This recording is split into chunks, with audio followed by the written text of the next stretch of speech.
Gagawa tayo ngayon ng kimchi, a Korean side dish.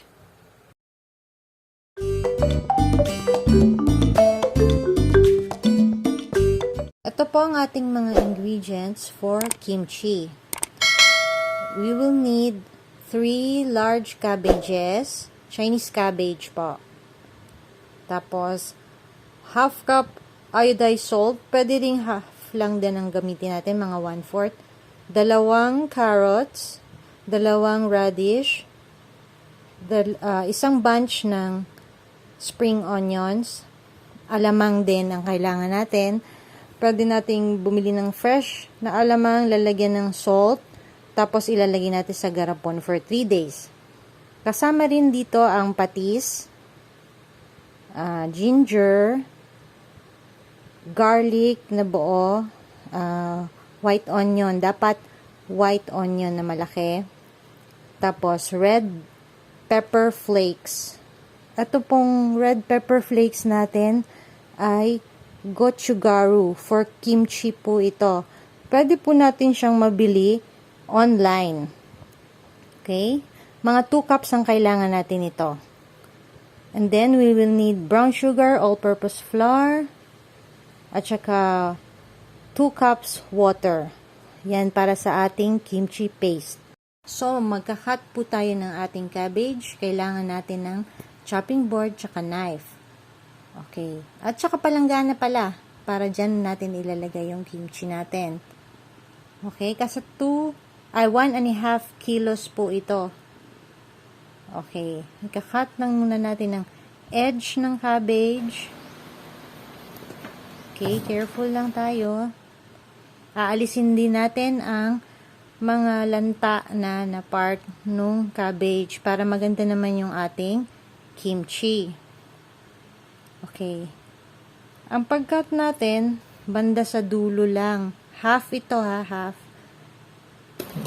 Sa dulo lang na part. Tapos, i-pull apart natin. Hindi straight na in a knife.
before, nag-bulge siya.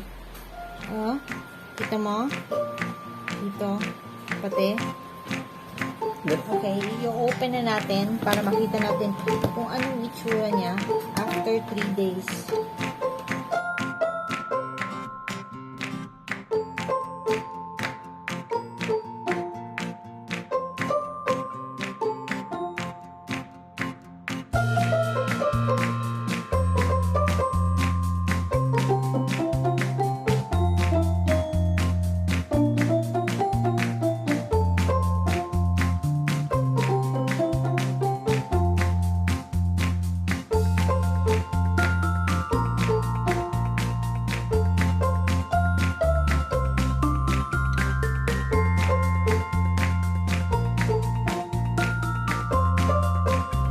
Don't forget to like and share this recipe video. Plus, subscribe and click the notification bell.